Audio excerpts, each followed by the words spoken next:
এবারের নির্বাচন যাতে সুষ্ঠুভাবে হতে পারে তার উদ্দেশ্য ইলেকশন কমিশনের তরফ থেকে যে আধা সামরিক বাহিনী পাঠিয়েছে এবং তাদের যে নিরাপত্তা আঁটোসাঁটো করবে সেইটা দেখানোর জন্য মানুষকে ভয়মুক্ত পরিবেশ উপহার দেওয়ার জন্য তারা আপ্রাণ চেষ্টা করছে।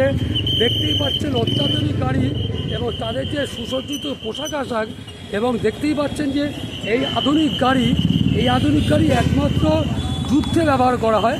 যখন কোনো বড় মাপের যুদ্ধ লাগে, যখন কোনো বোম ব্লাস্টিং হয় অথবা ফায়ার প্রুফের দরকার পড়ে, তখন এই গাড়ি ব্যবহার করে, যেটা এখন এই মধ্যে রাস্তা দিয়ে বেরিয়ে যাচ্ছে মানুষকে ভয়মুক্ত করার জন্য।